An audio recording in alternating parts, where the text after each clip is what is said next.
this Sunday's live training and Q&A. So you have 20k to invest.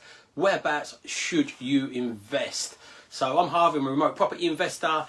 That might give you a clue. I might be suggesting you invest in the north, but there's lots of variables around where you should invest. So I'm going to cover some other elements of variables a little bit outside of the money, but also related to the money of where you should be investing in this live. But Donya asked in one of the groups, there's loads of questions in the group at the moment, got a super active group, really excited about that. Please keep it up, everybody. It's making it really valuable for everybody who's in the group. But I see on one of the threads, Donya, I know Donya is actually investing in Teesside at the moment, but she said, if you've got 20 grand to invest, where would you invest? Great question. So I thought I'd do the live training around that and helping you like disqualify and qualify a location, but I'm going to go a little bit backwards, just beyond the straightforward monetary location where it matches, because there's a few other elements that go into that as well. I'm going to get really straight into this one today. Usually takes a little while to get an answer for that. So any of yous in this situation, any of you thinking of investing in a remote location, so straight away, first of all, if you're in a location where your 20k can cover deposit, then don't think of a remote location, invest where you live. It is always better to invest where you live if you can. But if you can't, for example, if you've got 20k and you live in or around London, or probably anywhere south of London, 20k is not going to buy your property. So what you're got to then consider is either investing or not investing. So strategical advantage of investing where you live is going to be zero if you can't afford the deposits. Unless you maybe want to get into rent-to-rents, but again, I love rent-to-rent. Steve, and I don't know if Dylan's on as well, they've made a great example of getting to rent-to-rent, create some income, then get into buy, refurbish, remortgage. Snapper's done that. But rent-to-rent is not investing. Rent-to-rent is property management. You don't own the assets, it goes to variables. It's a fantastic cash generator, but it's not long-term wealth building in investing. So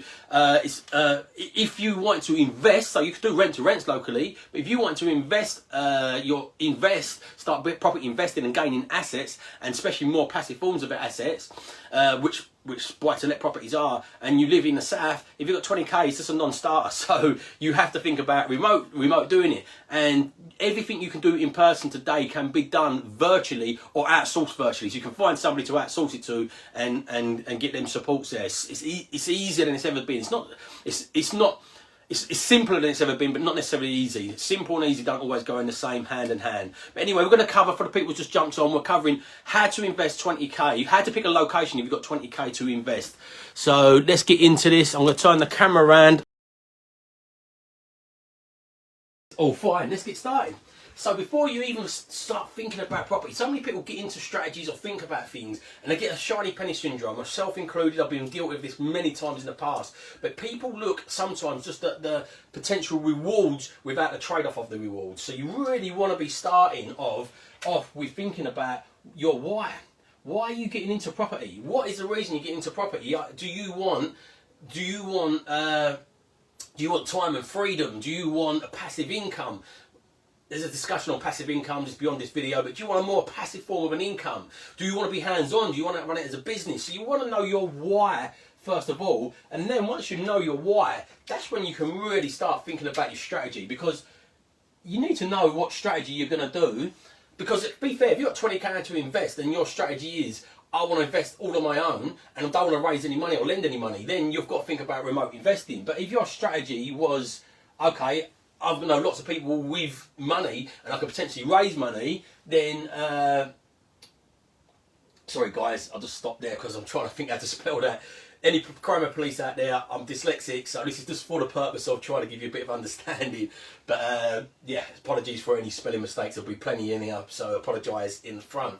But yeah, if your strategy is, okay, I want to develop, I've got 20k, but I'm going to raise the rest of the funds. Very, very different, but it all leads back to your why. If you want time freedom, you don't want to build a business, then you might not want to be thinking about commercial conversions, even though they could be massively rewarding. You've got to remember the risk, the higher the reward, the higher the risk is usually. Especially if you're looking at planning. Planning's higher risk, higher reward.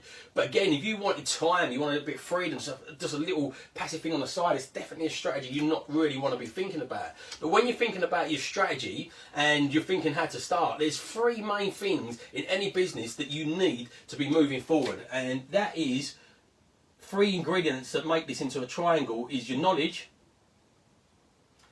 it is your network, and network and money. These three things is really, when you link these together, it's really what is the foundational. There's lots of other little bits in the middle, but these are the foundations in a business. Usually if you've got one of these, you can get going. The more you've got of these, the better. So if you've got all three of these, fantastic, you're going to drive forward in your business. If you've got two of these two are usually much more powerful than the money, by the way. Those people who've got the money feel this is where the weight holds, but it's not. If you've got these two, you will be able to attract money if you put a strategical effort into that. But you could have any one of these as a starting point, and you just need one of these as a starting point, and you can then you can get going basically. So the big one that sits over the top of all of these though is also your time. Time is your number one asset. I've said this a lot recently. I'm reading 50 Cent's book, and he said I bought chains, I bought cars, I bought houses, spent loads of money over the years. The most expensive thing I've ever spent is time, and it's your biggest asset. So you've got to guide it carefully. So you can have all the knowledge in the world, the best network in the world, and all the money, but if you haven't got no time, you're not going to be able to implement it. You know, so you've really got to think about these three factors. And this here, as I said, leading back to your why you're getting into it. If you're getting into it for time, then definitely you've got to think about what strategies you'll go at. Again, I'm going to go over this many times. So think about your investment. I think investment, again, those triangles are coming in well, should be like a pyramid. You should build these foundations up. So you want to be thinking about buy to lets at the bottom, buy refurbished remortgage ideally, to cut your teeth. This is investment. This is not rent to rent. Rent to rent is a different strategy. It's just a management strategy. I'm talking about building assets as well. Then once you've got a bit of experience in these, in an ideal world, you'll go up to HMOs and potentially SAs. Then once you've got experience there, that's when you go into commercial developments, like conversions, converting commercial properties into residential, for example. And then once you get up here, you go into developments, and then maybe right at the top, hotels. Ideally, if some people, there's exceptions to the rule, some people skip some of these out, depending on this triangle. So if you've got knowledge, you've got good network and money, but not the knowledge, you've got lots of money, you might be able to skip this foundational one out because you've got the network. Your brother or somebody is already a builder, you've got a good network, you've got the money, so you can skip this bottom one out. But think about where you should be. It's ideal to cut your teeth on some on these bottom ones first when you're when you're doing refurbishments, dealing with builders, getting your letting agents, building your team. But as I said, you've got a great network of letting agents and builders already and money. Even if you haven't got the knowledge, you could then leverage somebody and do a JV partner. So as I said, depending where you are. So if you did want to sort of skip out a spot, for instance, if you did want to go straight up here, you might be thinking about JVs, loan money. So you might say, I've got 20k, but I'm going to put a little bit in there. You might have a good bit of income already. So if you've got them, you might skip that out. But again, because you've got money, that enables you to put these two together and skip it out. Or again, especially if you've got network, if you've got these two, that really enables you to skip some of that out. If you've got knowledge, if you've not got knowledge and lacking on knowledge, you might think about your 20k. You might be thinking, okay, what I might do with that 20k then instead is get myself a bit of knowledge. You might buy some books. You might go on YouTube. You might get a coach. Oh, my spelling's awful today. Sorry, guys. You might get a coach or a mentor or do some training. There's a big difference between training days and mentors and coaches. The accountability is the big difference. You can buy online training, you can go to day training, but coaches and mentors will give you accountability in them logical steps. But again, if you've not got a network as well, what you might be thinking about is getting online, onto social media, Facebook, Clubhouse. Can't even do initials. I'm talking and thinking quick. But you really got to think about these things, and it leads back in. I've said this loads of times, hopefully you've seen it before, but repetition's a mother of all learning. When you're thinking about your why and what you want to do in these strategies, it's all about there's 4 different types of investor. You've got your hands-free, your part-time, you've got your solopreneur and entrepreneur investor. So I call this the IQ. It's not like the IQ test for intelligence. This is the investor quadrant. Model this off the Rich Dad Poor Dad cash flow quadrant, and very similar mindsets on the different sides of the thing. But when you're starting out, if you've only got 20k, it might be worth thinking, shall I pay somebody to do it for me? But it depends what strategies you want. But knowing where you are, if you just start, if you've only got 20k, and depending on these elements in here, the knowledge and all this sort of stuff will depend where you can start. You might already be a business owner, you've got loads of free time, you might start straight on solopreneur, you systemise your business, and you want to start straight here, you've got loads of leverage, you've got network money, and you can think about starting here and building it into here entrepreneurial thing. But think about where you are in this quadrant, where you want to go, and what you want. So massively think about your end goals out of this, because there's no point chasing a HMO strategy if you wanted time and freedom as your why, or developments if you want time and freedom. If you want a bit of adventure and you've got some of these other ingredients, then you could go for that. But let's just say, for example's sake, you're just going to go for buy, refurbish, remortgage, or buy to let. Start at this bottom stage here where it's advisable for everybody to start with their investments. Now you've got this sort of knowledge, like as I said, if you want to skip, you've got to think about raising finance. And then, if in any case, always start with somewhere close to home. You know, so if you've got network and you've got money and you want to skip up on one of these ones, maybe the commercials as well, you might say, okay, I've got 20k, I've got good knowledge, I've got a bit of money to stick into it. You might then want to think about JV and loaning the money from somebody else, or just keep on top of it with your income. So then, in that case, it's quite easy. You want to stick locally, but if you're not going to skip it and you're going to start on this foundational level, which I advise most people to do, especially if you've not got any knowledge, then there's main key factors that you think about when looking at a location. So this is first of all the location. So how far away it is. You then got to think about the price. So again, if you've only got 20k, unless you was raising investment, and again, if you've got no experience, it's not probably advisable to do that on your first go. You're probably better cutting your teeth with your own money. You then think about affordability, price. Again, this is coming back to, if you're living in and around London or anywhere south of that, you're not going to be able to do it locally. You're going to have to think about remote. If you live in, say, for instance, Stoke already, then you would be doing that local. But then you've got to think about network. Do you know anybody in any of these areas? So it's always ideal. Your network is your net worth. It sounds like a cliche saying, but it's so true. If you can start off, I went to Stockton-on-Tees because I knew somebody there.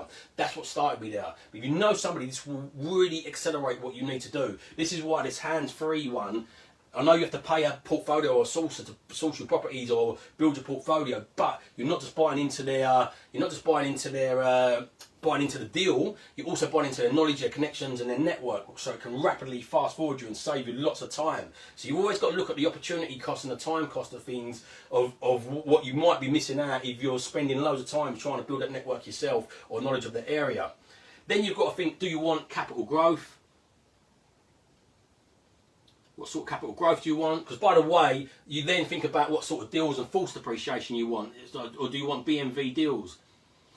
Because you don't often get both of these in an area. The more capital growth there is, the less motivated sellers there are. BMV deals largely come from motivated sellers. Yes, you will get motivated sellers in every market, in capital growth ones. This is why the whole of the UK is growing at the moment, and there's hardly any motivated sellers. Every talker I'm speaking to is pretty much saying the same thing. Their deals are getting harder to find. Even the great ones are saying, like their leads, the ones doing advertising, saying their lead cost is costing them even more. It's going up because the market is buoyant, there's less stock and more demand. So everywhere is hard to find motivated sellers, but as a general rule of things, the northeast or areas that are not growing so high usually have more motivated sellers because you can't sell your house as quick.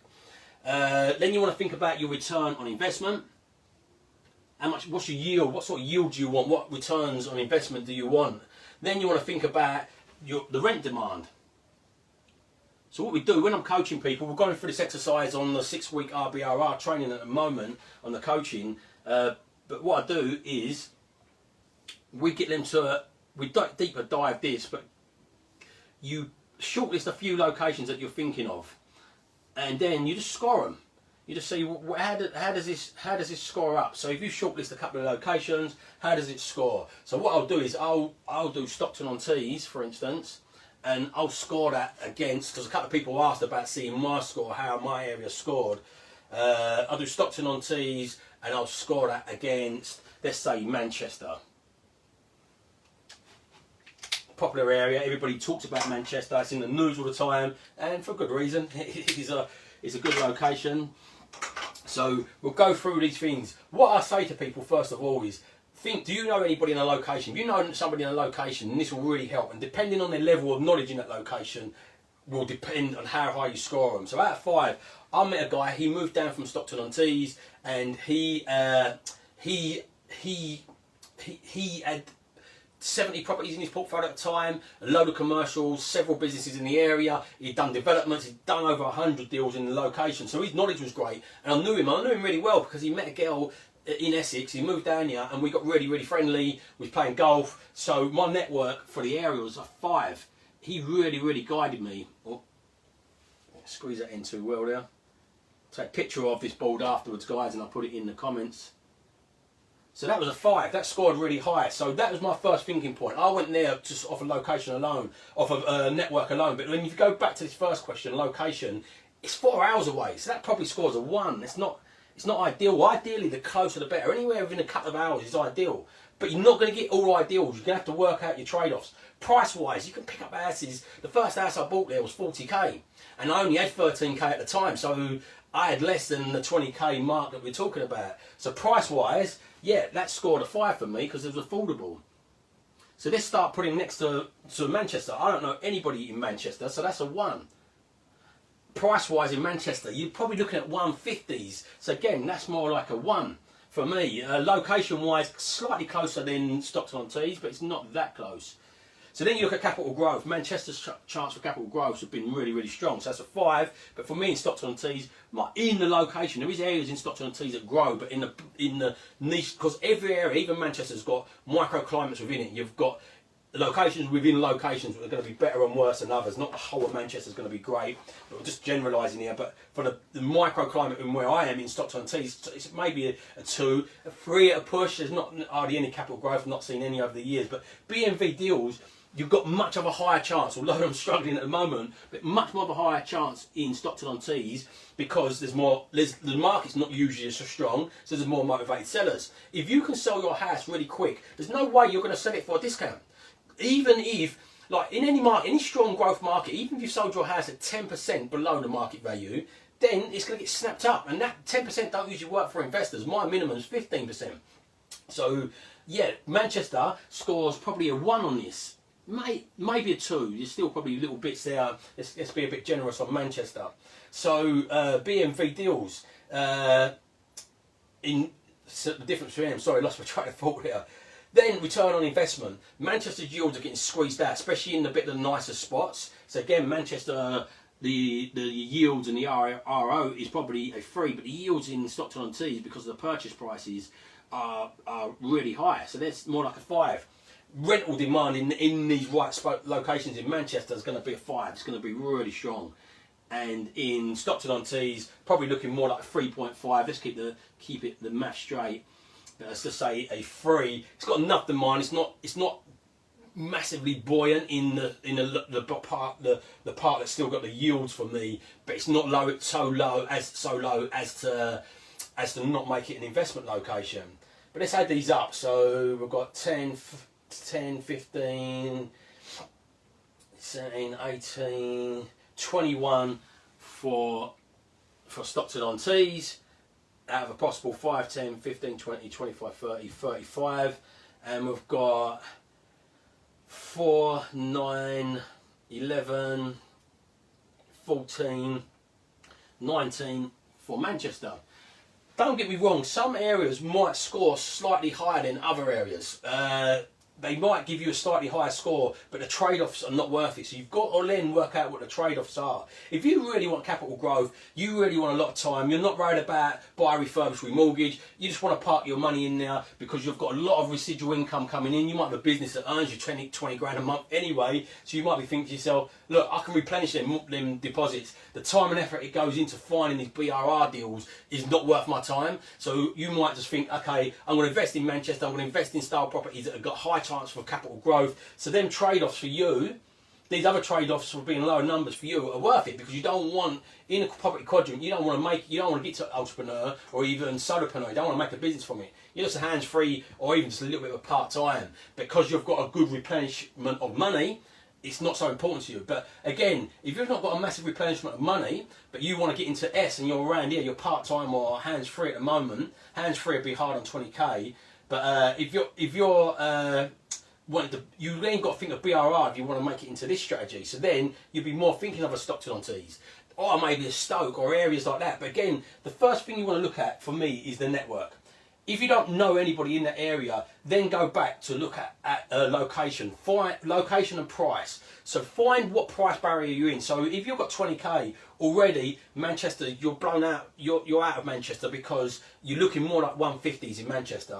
When you look at a location as well, remember when I first looked, I met this guy, my friend Lee. He's really become a close friend now. I met him on a golf day. Two people mutual friends was running the golf days. I said the girl he'd met, one of her friends' boyfriends, was running a golf day, and they'd met him, and they're saying you should meet. You've both got the same sort of energy. At the time, I just bought a few properties, and they're saying he's got lots of properties. So we met on a golf day, and he said, "Oh, I'm in Stockton on Tees next to Middlesbrough." I went home, googled it. I didn't have an iPhone at the time, but I went home and I googled it, and I was like, "Wow, properties for 5, 10, 15 grand on there."